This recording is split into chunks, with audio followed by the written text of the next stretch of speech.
नमस्कार, जय हिंद। आज एक बहुत ही खास वीडियो पे डिस्कस करेंगे। ये वीडियो बना है OKR पर। इस वीडियो को जब आप देखेंगे तो आपको समझ में आएगा कि OKR क्या है, ये कैसे काम करता है, कैसे परफॉर्मेंस मैनेजमेंट सिस्टम में OKR फ्रेमवर्क का इस्तेमाल किया जाता है और इसके बाद मैं आपको बताऊंगा कि सिक्योरिटी में इस फ्रेमवर्क का कैसे इस्तेमाल किया जाता है।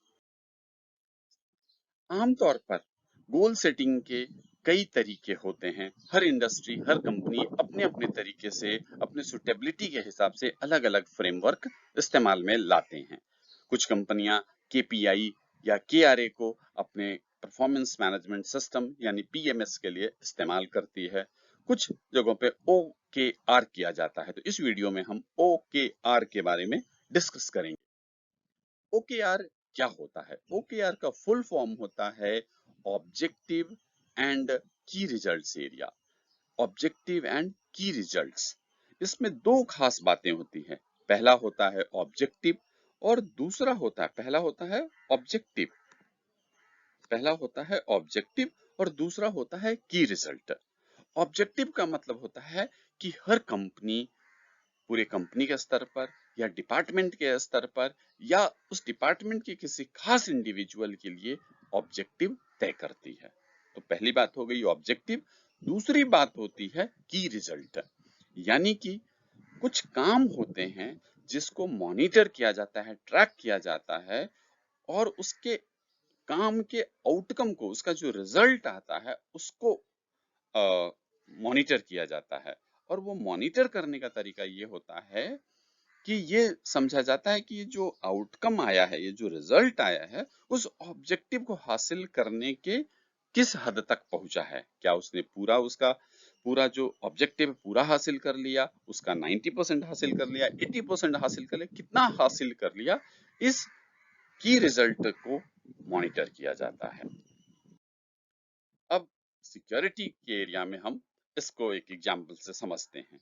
मान लिया जाए कि आप किसी प्लांट के सिक्योरिटी ऑफिसर हैं और आपको ये कहा गया है कि सिक्योरिटी गेट पे जो 3 नए सिक्योरिटी गैजेट्स आए हैं, उसके जरिए आप मेन गेट सिक्योरिटी की सिक्योरिटी मजबूत करें, बढ़ाएं।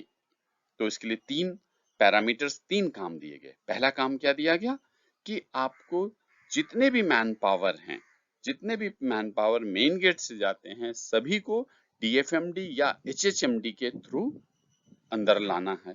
दूसरा ये काम दिया गया कि जितने भी बैगेज जा रहे हैं, जितने भी लोग जा रहे हैं प्लांट के अंदर, कंपनी के अंदर, उन सब के बैगेज की चेकिंग बैगेज स्कैनर के थ्रू होगा। तीसरा काम क्या दिया गया? तीसरा ये काम दिया गया कि जितने भी मैन पावर प्लांट या फैक्ट्री के अंदर जा रहे हैं, उन सभी को टर्नस्टाइल के थ्रू ले जाना है। ये 3 काम बताया गया।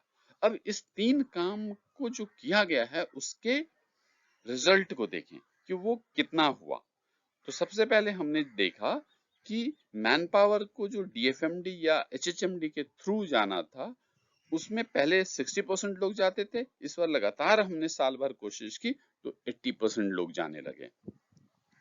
बैगेज स्कैनर पहले 70% हो रहा था, तो अब 85% होने लगा है। उसी तरह से जो टर्नस्टाइल के थ्रू लोग पहले 80% लोग जा रहे थे, अब 90% जा रहे हैं। तो इससे अब ये समझ में आया कि सिक्योरिटी को मजबूत करने के लिए जो तीन सिक्योरिटी गैजेट्स लगाए गए थे, उन 3 सिक्योरिटी गैजेट्स की एफिशिएंसी पहले से बढ़ गई है। एफिशिएंसी बढ़ने का मतलब ये हुआ कि आपकी जो सिक्योरिटी है पहले से मजबूत हो गई। तो हम इस तरह से क्या करते हैं कि पहले ऑब्जेक्टिव सेट करते हैं, उसके बाद उस ऑब्जेक्टिव के लिए जो काम होता है, काम के जो रिजल्ट है, उस पर फोकस करते हैं कि काम कितना आगे बढ़ा, और इसके बेसिस पर किसी भी इंसान का क्या परफॉर्मेंस रहा है, कितना अच्छा उसने काम किया है, इसका आकलन किया जाता है। तो इस तरह से आप समझ सके होंगे कि PMS का एक खास फ्रेमवर्क OKR है और वो कैसे काम करता है। मुझे उम्मीद है कि ये वीडियो आपको पसंद आया होगा। अगर ये वीडियो पसंद आया है तो काइंडली इस चैनल को सब्सक्राइब करें, लाइक करें, शेयर करें, कमेंट करें। जय हिंद।